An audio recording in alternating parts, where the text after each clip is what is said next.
Bonjour à tous, j'espère que vous allez bien. Je vous présente aujourd'hui un couteau que j'ai reçu il y a quelque temps, un couteau de l'atelier Saint-Éloi, que j'ai gardé un petit peu en poche, que j'ai gardé un certain temps après avant de le présenter. Je voulais voir un petit peu comment il évoluait par rapport à son système qui est assez particulier. C'était suite à une parution moi sur Facebook que j'avais vu ce couteau et j'avais voilà, l'esthétique de ce couteau me plaisait pas mal. Et après, ce système de crantage m'interpellait, et voilà. Et puis bon, le couteau, les prix de départ de ce couteau n'étaient pas très très élevés, et voilà, j'ai passé le pas. Du coup, je vais vous faire voir un petit peu le mécanisme. Alors, je l'ai ressorti, je l'ai imprimé pour que vous compreniez un peu le système du mécanisme. C'est en fait, on a, voilà, en fait, je vous fais voir. Le système de ce couteau, c'est qu'en fait, il a fait une découpe, il fait faire découper ses lames, bien sûr, pour faire un truc pareil. Il fait découper ses lames et en fait, vous avez un système où vous faites la lame vient tourner autour de l'axe principal et vous avez une butée, enfin, à l'intérieur d'une lumière qui permet de bloquer l'ouverture et la fermeture avec un système de blocage, de clip, en fait, de chaque côté. Bon, après, il y a une virgule qui permet d'assouplir le système clip et il y a les rondelles qui sont dessus, en fait. Donc, c'est assez particulier. Il avait fait une parution là-dessus, hein, c'est pas un secret d'État. Au jour d'aujourd'hui, il fait bien sûr découper ses lames parce que vous imaginez faire ça à la main, ça serait un boulot de dingue. Et puis pour avoir une précision pareille, ça va être compliqué.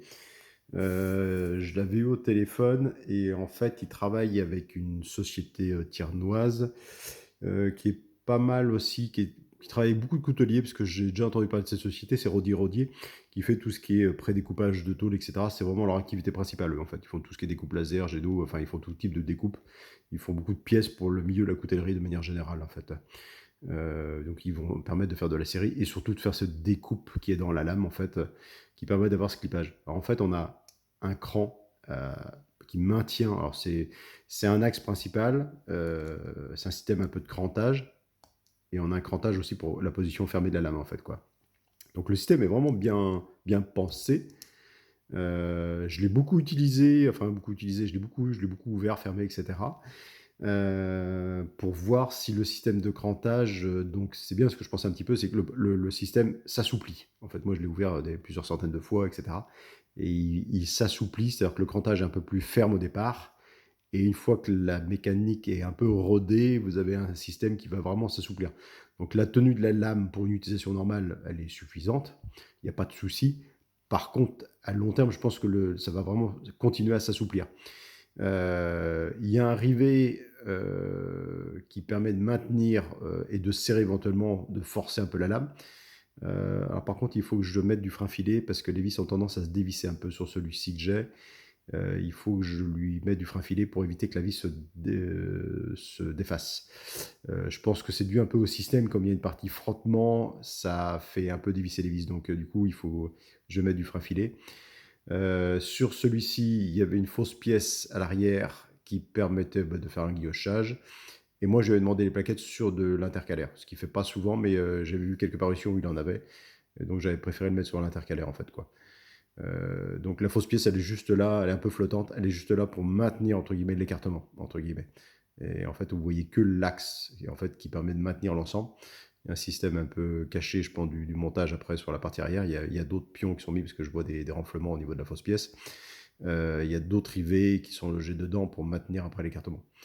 Euh, il y a des rondelles, ça c'est plutôt pas mal. J'aime bien l'esthétique de ce couteau. Alors c'est plutôt un couteau de poche au jour d'aujourd'hui avec le logo du département, enfin, et le 12. C'est vrai que je n'ai pas demandé après quoi correspondait le 12, parce que ça ne correspond pas au numéro du département, mais il y a une raison, je pense.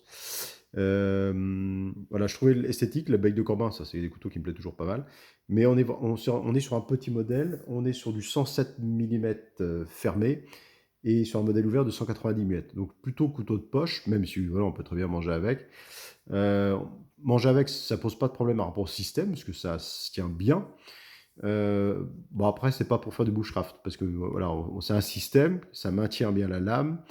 Maintenant, après, si on vient donner plusieurs kilos de pression, enfin quelques kilos de pression, je sais pas, bon, il s'assouplit quand même, hein. Ça force déjà moins pour l'ouvrir.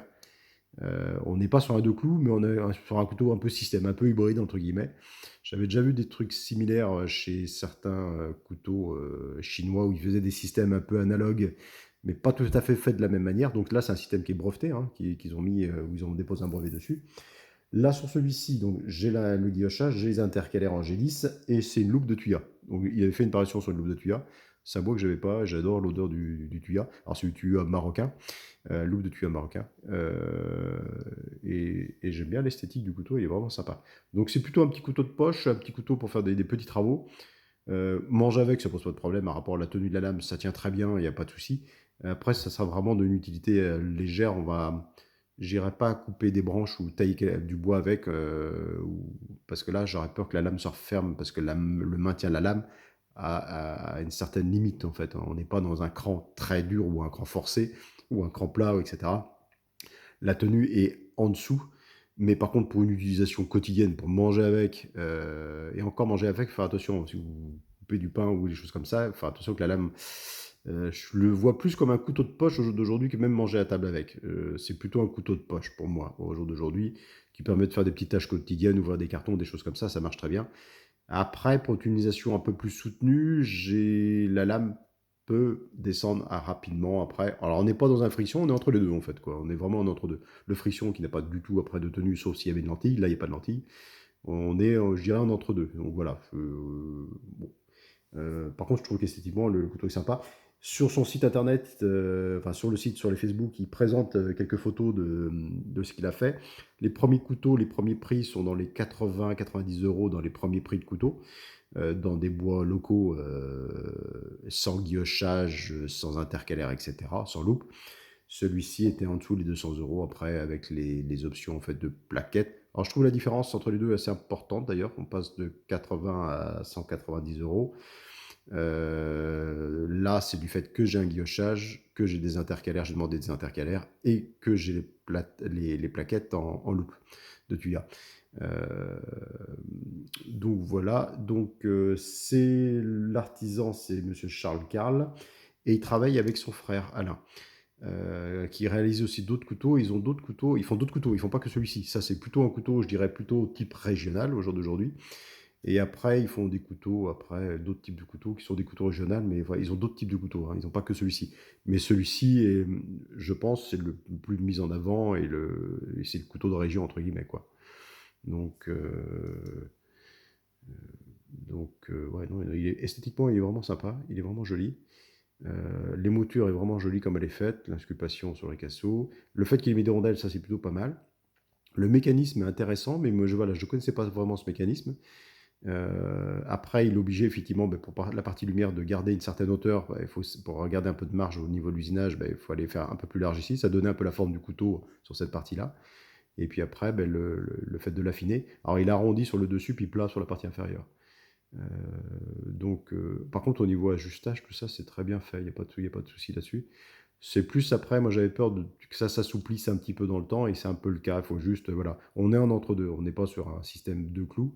On est sur un système hybride intermédiaire qui fonctionne très bien, mais par contre, après, voilà, la tenue, puis ça dépend peut-être des séries aussi, la tenue est bonne. Maintenant, après, pour faire certains travaux, je pense que c'est un peu léger après pour couper du bois ou des choses comme ça, quoi. Ça dépend de l'utilisation que vous voulez en faire.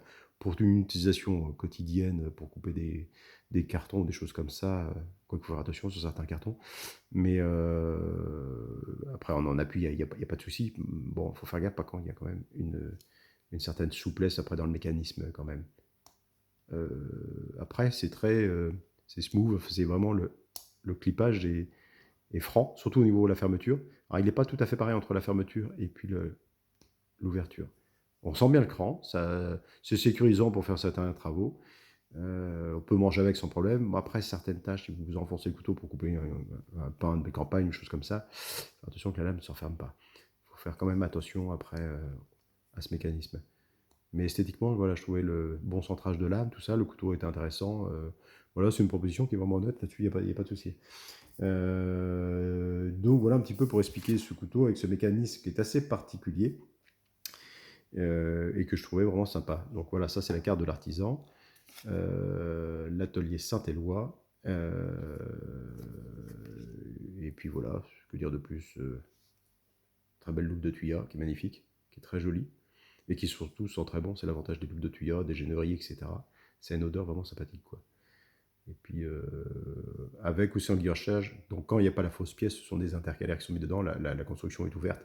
Il peut y avoir des intercalaires après de montage, ou cette fausse pièce après qui est à l'arrière, qui est purement esthétique, quoi. Donc voilà, et je vous dis à bientôt. Merci, au revoir.